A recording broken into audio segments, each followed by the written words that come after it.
Bonjour à toutes, je suis Nel Jamila, coach certifié en développement personnel et en éducation matrimoniale.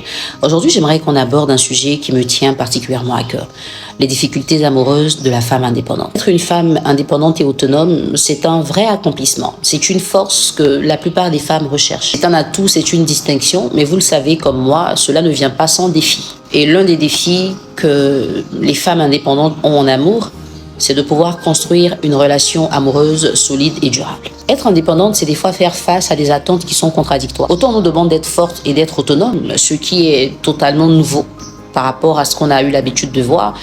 On va encore nous demander dans la relation de couple de pouvoir être traditionnel dans notre façon d'agir. Beaucoup de femmes dans ce cas se retrouvent à naviguer dans les deux univers et c'est très difficile pour certaines de trouver un bon équilibre. Ça crée des tensions, des frustrations. Et il y a des pensées un peu comme pour être en couple, pour être bien, il faut pouvoir s'effacer, il faut tout accepter, il faut tout supporter. On va même dire des fois que la femme indépendante effraie les hommes. Alors est-ce que vous avez déjà été confronté à ce genre de pensée? Est-ce que c'est quelque chose que vous vivez en ce moment?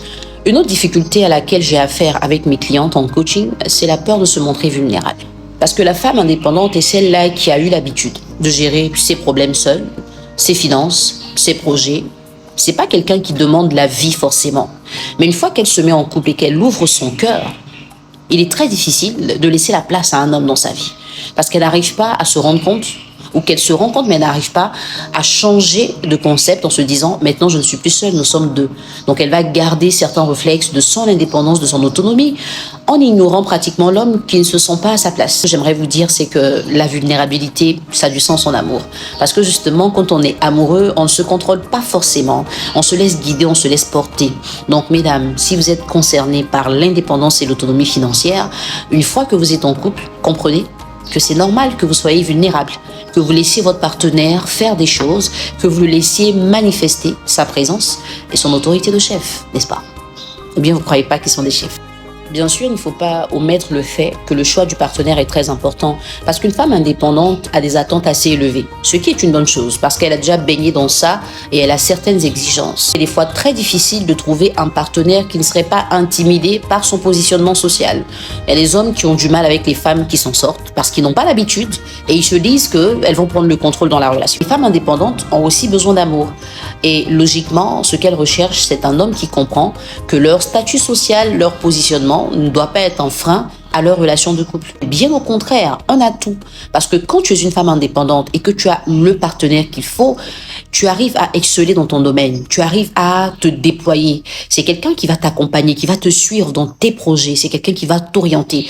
Et qu'il soit moins ou plus que toi, peu importe, le fait, il faut qu'il y ait de la personnalité. Et on le sait, certaines femmes indépendantes n'arrivent pas à faire la part des choses entre leur monde professionnel et leur vie amoureuse. Donc là où elles ont le contrôle, elles ont la domination, où elles doivent avoir des exigences, elles doivent s'imposer, c'est dans le travail. Dans le foyer, elles doivent reprendre leur place de femme en comprenant qu'il y a un partenariat. Et donc tout partenariat implique les deux partenaires. Mes chères femmes, vous le savez, être indépendante dans une relation amoureuse, ce n'est pas toujours facile. Certaines femmes qui n'ont pas l'autonomie financière ont l'impression que parce qu'elles n'ont pas d'argent, elles n'ont pas leur mot à dire, elles se sentent emprisonnées dans des relations et elles pensent que vous qui vous en sortez, vous vivez beaucoup mieux. Mais dites-leur la vérité. En réalité, les femmes indépendantes ont des fois les mêmes défis ou même plus que ça. Ce n'est pas facile, c'est vrai, mais notre autonomie financière, notre situation de femme indépendante ne devrait pas être un frein à notre relation amoureuse, ça ne devrait pas être une barrière. Il faut simplement trouver un équilibre entre nos deux situations et choisir le bon partenaire. Un partenaire déjà qui nous respecte, qui nous accepte, et qui est prêt à nous accompagner. Je vous invite à nous rejoindre tout simplement pour des séances de coaching qui vont permettre d'apprendre déjà à nous connaître, à nous positionner dans notre vie personnelle et dans notre relation de couple, trouver le bon équilibre et vivre enfin épanoui. Parce que certaines parmi vous aujourd'hui ont tout ce qu'elles veulent, mais n'arrivent pas à avoir de relations solides et durables parce qu'elles ne réussissent pas à continuer de s'affirmer en laissant la place à un homme.